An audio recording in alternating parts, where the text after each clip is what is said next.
Dear friends, we'll have a summing up or revision of slide PPT6, that is India, the land of Dharma and Shastra. Of course, those who attended the live session on Google Meet, they can go through it as a repetition or keep it aside. Those who have missed the session, for them it can be useful. As we saw in this particular session, in India, Dharma is a very supreme and important concept, a central concept. And Dharma cannot be translated as a religion.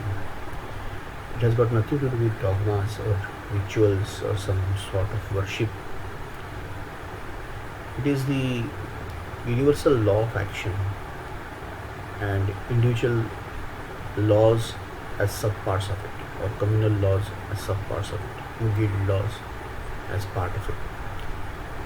And what are these universal laws? They are again based on some principles by which this physical world works, or the principles by which the psychological world works, or cosmic world works for that matter.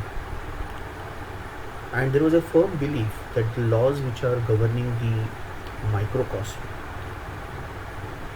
are similar as the laws which govern macrocosm. Yat pinde tat brahmande. And therefore, if we understand even a small, you can say morsel of rice, or morsel of even sand, a handful of sand, it will be enough for us to understand the entire cosmos. Such type of understanding was there. And those laws which govern this existence, they were seen by the seers and they proclaimed it, and then people following them, they just recorded it. So it's given by the cosmic principles and the you can say Ishvara or whatever. It is not made by the people artificially, mechanically. They are not generated by intellect. This is very important. And here a king, when he undergoes a ritual, some yajna, very wonderful idea was there, that just in a lighter mode, he says, I am the ruler, I know that I have got the power.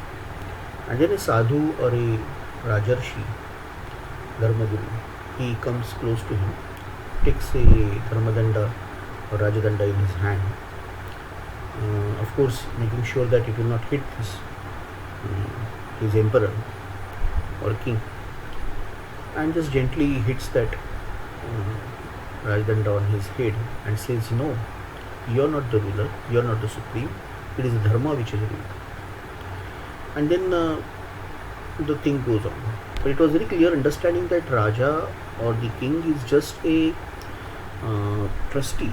He is just a person who is trying to make sure that things are protected, and that's how artists are free to work, the intellectuals are free to think. So systems are intact. That is what his role was. So Rajopabhog was as good as Raja Sannyas. A Raja was also a Srimanta Yogi. Here alone we can see that we try to stress back our lineage to some Rishi. We say that we belong to some Gotra like Atri, Kashyap, Jamadagni. This is the land where we take pride in that. And that is how king gets up and goes to the door to welcome a Rishi.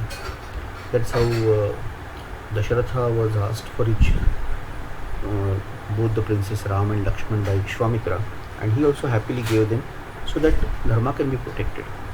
So Dharanat Dharma Ityuhu Dharmo Dharayate Praja. Dharma is that which protects you or sustains you, and then that's why it's your job also to protect it or make sure that it continues generations to generations. We know here Chhatrapati Shivaji Maharaj gave his entire kingdom as a Guru Dakshina to his Guru Ramdas Swami. And Ramdas Swami was also equally great that he gave that kingdom back to him and says that no, I don't want this. What I will do with it? You rule there as a Dharma Rakshan your job. You are a Srimanta Yogi, and make sure that you liberate Kashi for me. That's what I want. I don't want this money and power, everything. So these are the examples we see in Indian culture. You know, a very famous example. Uh, Shivaji used to say that, "He Rajya bhave he to Shrinchi ichha." It's Almighty's will that the kingdom should be there. It's not my ambition. It's not out of my political ambition that I am making this kingdom. And that is why, even though his Swarajya was small in size, it had a great impact across India and across the world. Many countries even today consider his strategies and his way of ruling a kingdom as their ideal. Also, we know Arya Chanakya, who became a kingmaker and make a village boy Chandragupta a king by dethroning a king like Nanda.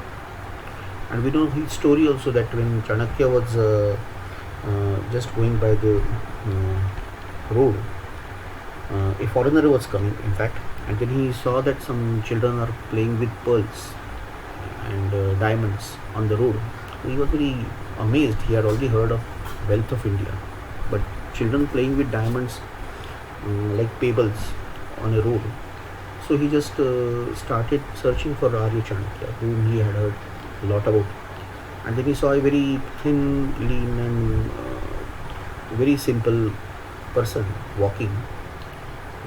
And then he said, "Can you show me the path where Arya Chanakya lives?" And then this person took him to a small hut, and then after entering, allowed him to sit and offered him a seat. And then he said, "I am Chanakya, so tell me what you want." So again, surprised of his life, this foreign traveler said, "How come you have made one of the wealthiest kingdom in the world and you are staying in this hut?"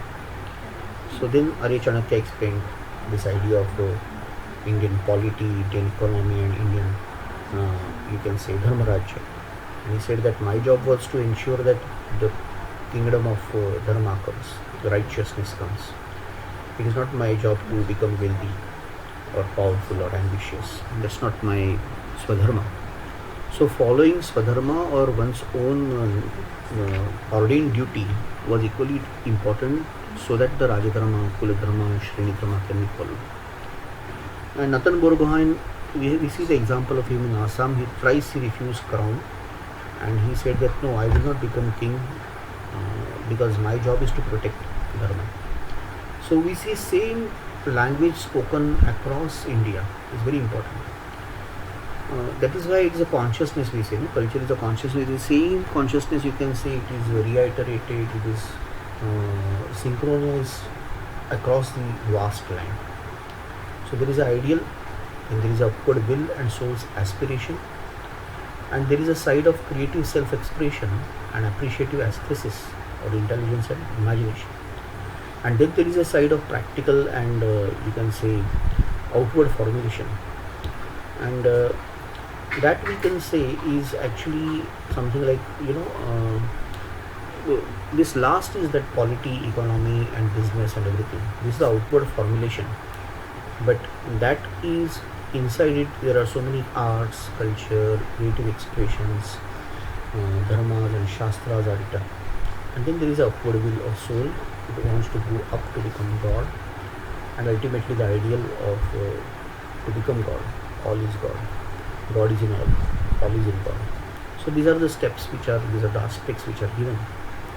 And therefore we also know that there was a huge material success which was there. And in fact, Roman historians have written that we are worried about this very efficient traders from India, because they are going to just wipe you of all of your wealth. That is how they have written. So that's why Indian philosophy was not just otherworldly. There was equal attention given to the study of nature. All sciences, whether it was medicine or astronomy or civil sciences, mechanical sciences, everything was taken care of. Mathematics, of course, we were great. Chemistry, we all know.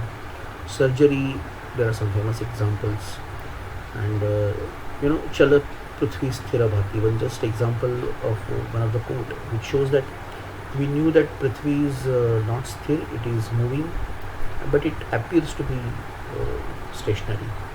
So we were great in science, And all these developments can hardly be possible by people who are just otherworldly, who are just having some metaphysical tendencies. It is not possible. And therefore, a very remarkable feature of Indian mind was close attention they used to give to the things, then disposition to observe minutely its salient facts, sorry, and systematize and to find in each department what is science of it, a shastra. So it is like in modern language standard operating procedure or manual. Anything you purchase and bring home, you must be getting some manual, or it is a electronic or online app. Still there is some sort of help file or manual is given, and you read it systematically. It is written one by one, step by step, how you should use it, how you should repair it, how you should open it. So that is the idea of shastra, that everything in life, Indian rishis made a shastra of it. And all the aspects of life, whether it is taking care of horses or cooking food, making recipes, or trying to make some spices, or building house, or making love, or having something for educating your children, everything had a shastra. And running a kingdom, administrating a kingdom, everything was having shastra. No part of life was left outside the gambit of making a scientific study of it, finding out rules of it, and then systematically, step by step, write down these rules so that everybody can understand it and follow. So ancient civilization in India, founded in all these human interests, it took care of kama and artha, that is desires and the quality as well as economy, but ensure that all these things will be within the framework of righteousness or the ritasya pantha or dharma. So then only it was possible that it can be taken to the liberation of freedom of each one.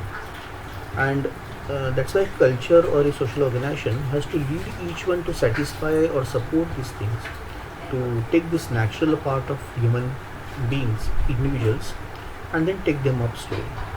You can't advocate everyone, just go to the caves or go to the hermitages and renounce. You can't do that.